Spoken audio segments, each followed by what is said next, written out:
Hi, I'm Delaney Ruston, physician and creator of the 4 Screenagers movies, and this is the Screenagers podcast.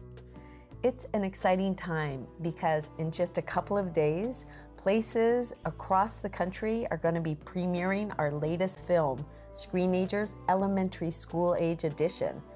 It's a real delight that we have partnered with the Wait Until 8th movement in hosting many of these premieres. Today, my guest is the founder of Wait Until 8th, Brooke Shannon, and we will talk about her work, which is all about uniting parents and communities who want to delay giving their own kids smartphones and social media, wanting to hold off until the end of 8th grade or longer, and more recently adding a goal of postponing social media until age 16. We talk about how this all works, how parents become connected to do this as a community, and we look at the upsides and some of the pushbacks.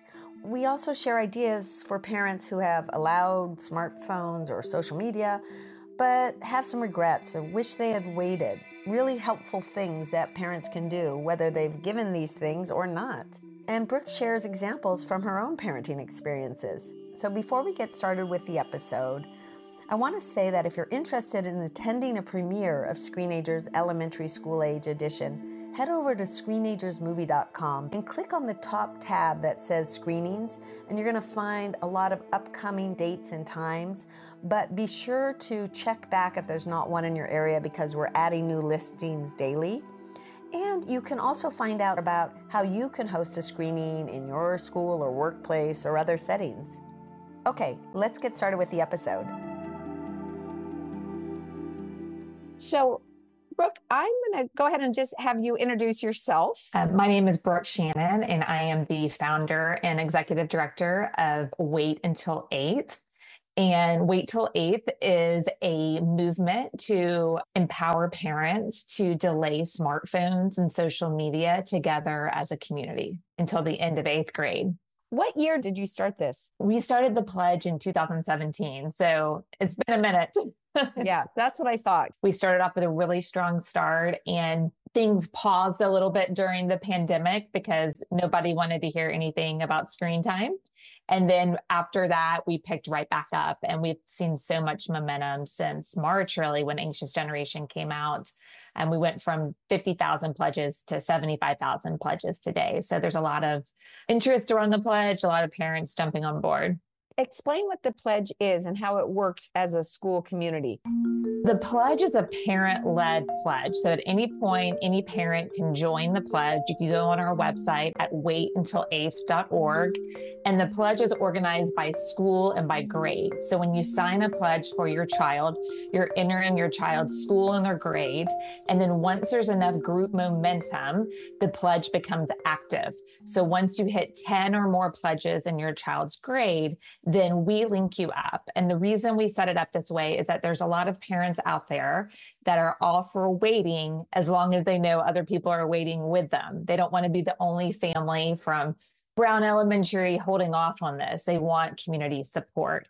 And so we built the pledge with community in mind, and that's how it works. So you just simply go onto our website, you sign the pledge. When you get halfway there, you hear from us, like, keep going, you're halfway there. When you're almost there, like a pledge or two away, you hear from us again. And then once you cross that threshold of 10 pledges, you get another email from us. And at that point, you also get informed about the other families who are waiting as well. And that's really helpful as a mom, as a dad, as a child, to know that you're not walking this road alone, that you do know other people that are not having smartphones, that are not on Instagram, that are not on Snapchat. And that makes a really big difference for our kids. Mm-hmm. I am in Chicago. I was just on news going into the TV station. And the reason the reporter had me come in and talk about the new Screenagers Elementary School Age version is because he's a dad of Wait Till 8th. Oh, I love that. Yes. He had heard through press releases and whatnot about our new film, Screenagers Elementary School Age Edition, partnering with Wait Until 8th to do all sorts of city premieres. And can you say a little bit about that? Yeah, so we are so excited to partner with Screenagers. There's so much excitement and momentum about the premiere starting next week. When we shared the opportunity with our community across the country, I mean, we just got so many responses saying, yes, I would love to screen this in our community. I think anytime we give parents an opportunity to come together and link arms on this issue, I think that that is so empowering and helpful. So I'm really excited to see parent groups coming together from, the East Coast to the West Coast and everything in between to watch your incredible film and learn more about some of the challenges that we're facing in elementary school with our kids and how community support can really help. If we can put in the work in these early years when our kids are early elementary school, that is going to carry them through elementary school and through middle school. And when they do have a device, they're going to be in a better spot to handle that responsibility. Mm-hmm. Yeah, absolutely. So getting back to the pledges and the work that you're doing, about how many schools now, and I love you have a ledger of the top 15 schools, about how many schools are enrolled or signed up enough people? And I know it's not school-based. Let's just be clear about that. This is parent-driven. Yes. So we have about more than 77,000 parents on board right now. Mm-hmm. And that's thousands and thousands of schools across the country. But as far as our active pledge schools, there's a long list of those by state on our website. And I think it's about 1,500 schools at this point that have at least one grade that has 10 or more families on board. And some of those schools that were listed in our newsletter recently, the top 15 those schools have active pledges across all grades. Some of those schools have 40, 50, 55, 60 parents per grade on board. And that's where we're really seeing a difference. When you have a K through 8th school, for example, and you have 40 or 50 families on board for each one of those grades, the new norm in that community is to not give phones until high school. And that is huge because the national average of when kids get phones is around 4th or 5th grade, about 10 years old. So if we're moving that from 4th or 5th grade until the end of 8th grade, that is going to make a huge difference in those communities. Yeah. And let's be clear, that was smartphone data that you're talking about. And our work, of course, is supporting those families who have allowed smartphones. But we also want to see if we can start shifting a lot of norms that have happened, which makes sense given the influx of all of this so quickly and people more of responding rather than planning. Let's just get a little bit about your personal story of the moment you decided to do this. I have 3 daughters, and at the time in 2017, they were young. They were in 3rd grade and 2nd grade and preschool, and they already had friends with the latest iPhones, and they wanted one too. And they kept asking, when can I have a phone? And I kept saying, not yet. It just seemed so young. I didn't know much about it. And then one day I was driving by our local middle school and kids were coming out from the school day and they all had their heads down. And I just knew in that moment, if something didn't change, either my kid by the time they got there would have their head down too, or they would be one of the few kids with their heads up. And I didn't want either situation. I didn't want them to be having their head down, but I didn't want them to be alone with their heads up. And so that's how I started it. I emailed out some other parents just to see what they were thinking. And what I kept hearing from other parents was like, yes, I would love to wait. But what I've either experienced with an older child or what I've heard from friends is that somewhere between 4th and 6th grade, it starts to feel like all the kids have these. And so there's this community pressure to say yes sooner than you want to. And so out of this discussion came this idea, well, what if we just said not yet together? Would that make a difference if there were, 10, 15, 20 of us at our school that said, we're going to hold off on this? And there was enough interest in that to start the pledge. And it was really just supposed to be a local movement. But we put it on our website because we have 6 public elementary schools here. And we wanted to make it easy for people to sign. And within a matter of a couple of months, we had spread out all the way from our school district, but from Austin, all over Texas, and all over the country. And I think it just resonated with so many parents. It continues to resonate because we all get faced with this question, Mom, when can I have a smartphone? And Brooke, where did this start? What part of the country? We started in Austin, Texas. That's where I live. Yes. Yeah, got it. And then what happened with your kids? It was great. At the time, they were in third grade, second grade, and preschool. And we were able to get at least 20 to 25 families in each of their grades that agreed to hold off. And so that made holding off on the smartphone a lot easier because they each had friends that were doing the same thing. We waited an extra bonus year at the time. It was just wait until eighth, like the beginning of eighth grade, because it was more feasible to hold off to that point. But when we got to eighth grade, we still didn't think there was a need for it. And so we were going to wait a bonus year, which they weren't too excited about. So that was a hard year for them to wait because at that point, most of their friends had smartphones, but they did it. And now the older two are in high school. They have phones. The oldest is 17. We said yes to social media at 16, one platform for her. And then my middle daughter turns 16 next month, and she is ready for her one social media platform that's coming her way. We have good smart limits in place around that. There's a 30-minute cap per day on how much time they're allowed to spend on it. It's been a learning process, but it has been so helpful to have these different milestones that we hit and taking a slow tech approach versus handing everything over all at once. And Brooke, it's interesting because we often hear in the conversations regarding community approach to this is we should know our kids' friends in elementary school and then talk to the friends, parents, and make this commitment. And that puts a lot of kind of complexity on the parent. I mean, it definitely gets harder at middle school to know the friends, although ideally, of course, you would know some of the parents, but you're doing it this different way, thinking about it in terms of school and that you as a parent don't have to know other parents of your kids' friends. Yes, I think it's better to take a broader approach and to reach out to as many people as you know from your child's grade. And as you know, with older kids, Delaney, your friend group for your kid is going to shift so much as they age. Like, I mean, my kids have shifted around friend groups so much from kindergarten until junior year in high school. And so it really wouldn't have been effective if I had just reached out to my kindergartners' friends, parents back then, because she's in a totally different friend group now. Yeah. And so I think it's better to reach out to people that you are living life with, but then also consider other people at your child's school and trying to get as many people on board as you can, because that really shifts the norm in your community. And let's just quickly touch on when it's working, some examples of what you've heard. Yeah, so there's communities across the country where this pledge is really thriving.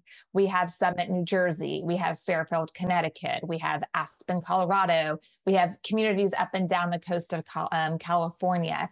And in these thriving communities, we have active grades at every school, and there's, 20 plus families at least. And families are so excited to have that community support. But it really doesn't have to be this huge group to really make a difference. If your child just knows at least a handful of other kids that are like them and are not going to get a phone at fourth grade, and they're not going to get Instagram at sixth grade, that makes all the difference for your kids. So I would not go into it thinking this is a failure if I don't get 50 families on board. Even if you just get a handful of families that are doing this with you, I think it can make a difference. It's not easy. The waiting is not easy, and you will get pushback. You'll get pushback from your own kids. They will constantly be campaigning for this device and for the platforms. And I think as parents, we have to be comfortable with not being their best friend. We have to be comfortable in saying not yet. And we have to be comfortable with them being left out of things. And that is okay. So I think it's just important to keep in mind. What are some examples of the pushback? As far as pushback with the pledge, a common pushback that we will receive from parents is that of safety. They're worried about sending their kid to school with the current environment as far as school shootings, and they believe that a phone will make their child safer. Yeah, I've just talked to a superintendent wherein this was a high school where there was a rumor about a gun in the school, and then the students all called. Parents rushed to the high school, and the first responders could not literally get their vehicles into the school. Yes. So we do a lot of myth busting around that. I would think, though, If the kid is walking to the bus stop and suddenly learn the bus hasn't shown up, the parent wants the kid to be able to call them. I would think that is more the discussion. And in the new Screenagers film, an elementary school principal makes a point that if you feel like your child needs a phone, have it be a simple phone. Yes. So there are thankfully a lot of good tech-wise options out there now that were not available 5, 6, 7 years ago. Mm-hmm. We have a list on our website. It's called Smartphone Alternatives, and that consists of basic phones and smart watches. These devices do not have the internet. They don't have social media. They don't have games. It's really just a communication device. You can text, you can call, and there's maybe some other very basic features. And so for parents of children of elementary school and middle school, if you need to get in touch before high school, we encourage a basic device versus a fully loaded smartphone, because there is a big difference. A fully loaded smartphone comes with a lot more risk. It comes with a lot more distractions. And the research says that our kids aren't ready for them in elementary school and middle school. And so I really encourage families to consider a basic device if they believe they need to get in touch. But Delaney, I do think that maybe 9 out of 10 kids don't really need anything in elementary school. Mm-hmm. And I think that they're better for it. And maybe that number is even higher, because I think when we leash up our child with a Apple Watch or a basic phone in 2nd, 3rd, and 4th grade, they're missing out on some key developmental opportunities of figuring things out by themselves. And I've talked to so many teachers, and they said it's a real problem. You know, kids are texting their parents in the middle of the day about problems they should be taking to their teacher or they should be taking to the nurse. And when we give them that device too early, we are taking away their ability to make decisions on their own. I agree. And even for 4th and 5th, I think that there's a lot of value in them having to troubleshoot. Now, obviously, what you just mentioned, we are strongly in the new film about a way for the day that needs to start in elementary school, where any type of watch or phone needs to be locked up for the day.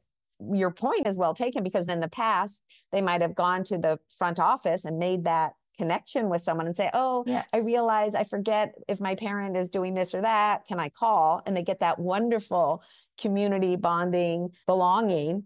Versus now they're going to go right to their phone, and it's going to continue the umbilical cord connection. Exactly. To thinking that as this idea of the family as the only and main community. Yes. And I was recently traveling and I wasn't here. My husband was at work, and my daughter didn't have her key with her, and she couldn't get into the house, and she doesn't have a phone, and she doesn't have a watch. She's in 6th grade, but she figured it out. She went across the street to our neighbor and she hung out with them for a little bit. And then she eventually got into the house when her older sisters got into the house. And I think that was good for her. Maybe it was a little bit stressful for a moment. No, good for her. Good. It's good for her. Good, so yes. I think that's all important.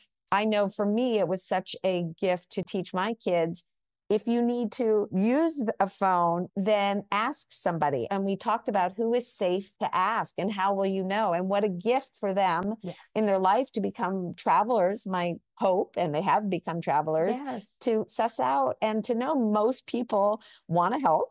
And that by no means did I want them to have stranger danger feelings in their life. Although I am adamant about, for example, opening the front door. I'm like, it might look like a postal person, but you just do not open that door. And these kind of things, or I've taught them, you know, if you suspect something is wrong, you cross the street. You don't worry that you're putting that person down. I mean, I think really teaching safety skills, and at the same time, being able to ask people for help.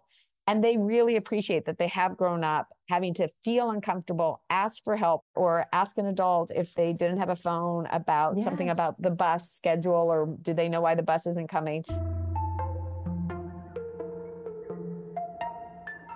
Brooke, is there any points people have asked you in interviews that we haven't touched on? So I talk to parents all the time across the country and at events, and people email me, and oftentimes I'll hear from moms or dads, I love what you're doing. I wish I would have known about this a couple years ago. It's too late. I gave my kid a phone in 5th grade. It's dominating their life. What do I do? And I think it's important for parents to remember that it's never too late to rein in how your kid is using a smartphone. And there's some great easy steps that you can take to limit how much they're using it and the ways that they're using it and the content that they're consuming on it. And so I encourage parents of elementary school and middle school children who already have a smartphone to do a couple of things. One, take off the internet browser. Children in elementary school and middle school do not need unfettered access to the internet, and that is simple to do in parental controls. Two, disable the access to the app store. There's millions and millions of apps on that store, and your elementary school kiddo and your middle school student is not equipped to make the decision of what is safe and not safe to be on that phone. A parent needs to be the gatekeeper on that.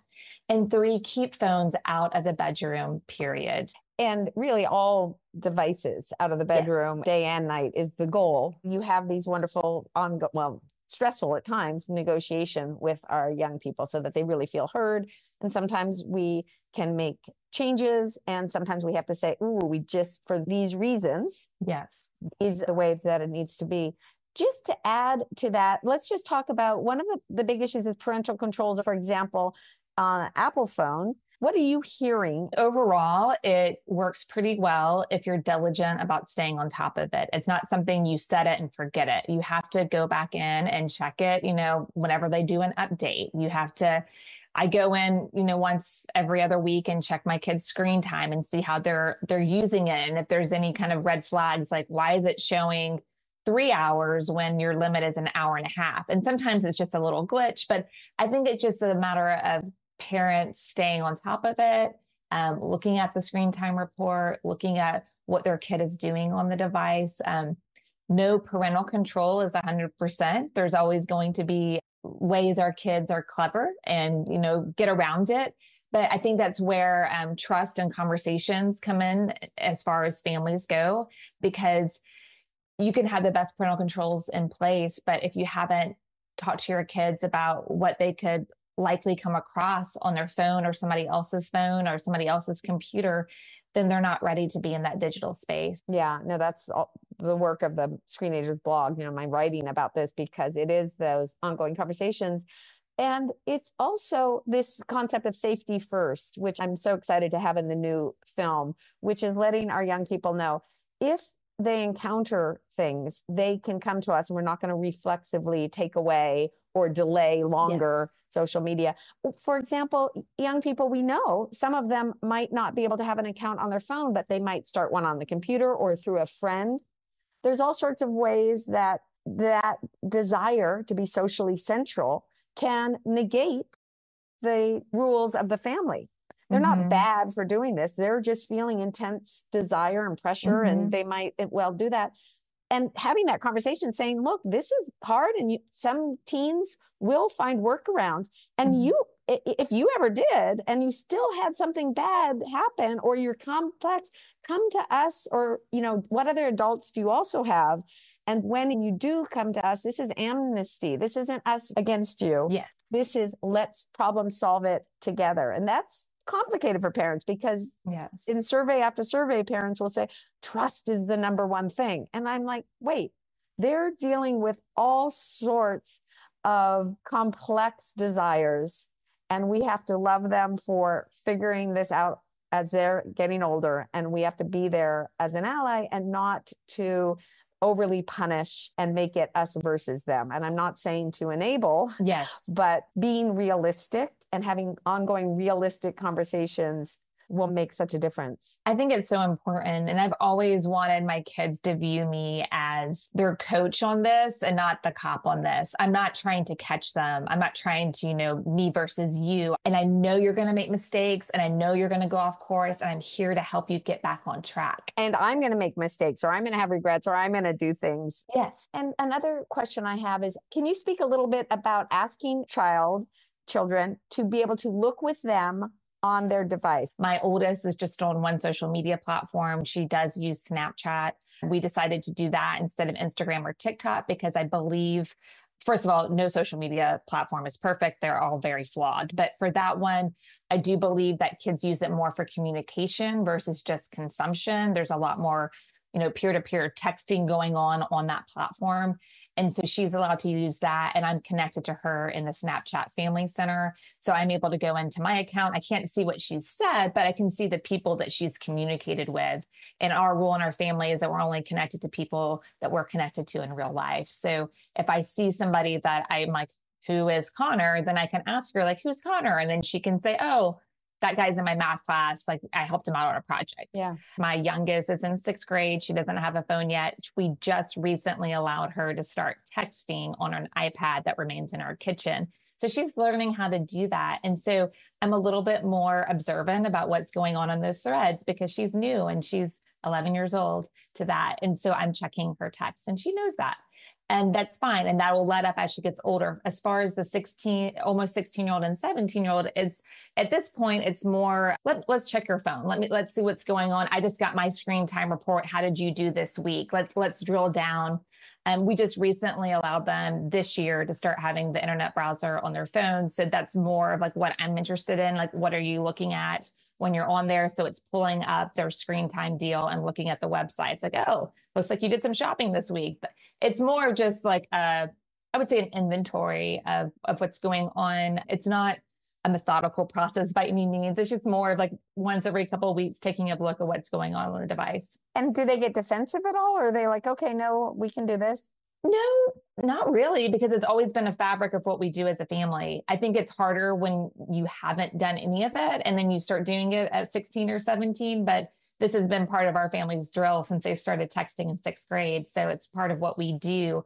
But I do want to encourage parents of teens that they've never done anything. I still think it's okay to say, hey, we didn't do this for so many years, but I want to do it now because I've read all this research and we follow the research and I care about you. So maybe I said yes to letting the phone in the bedroom before, but we're going to do this differently as a family now. Or maybe I never checked anything before, but hey, let's take a look at how you're using your phone.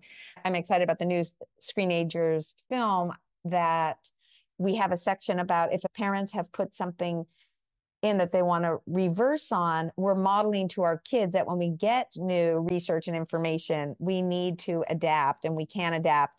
And then how do we work with our young people to do that in a way that becomes effective? You might not as a parent decide to do fully what you would love to do, but you can do some slow changes. You can use it in an experimental way. Let's experiment for 2 weeks and we'll even get a big treat after we do this. I'm not above having reinforcers and treats to really say this is hard. And so let's celebrate what we can try to reverse, like you're saying. I'm glad you're doing that work because I'm sure you're fielding so many emails and conversations about, oh, it's too late. And it's like, no, things aren't too late. But yeah, sometimes for the sake of the relationship, you have an older teen who really wants to have their device in their bedroom. You're not going to take that battle, but you're going to say, okay, let's do a little bit more talking about what you're doing on devices. Wonderful. Well, Brooke, thank you so much for talking with me this morning. It's really been a pleasure.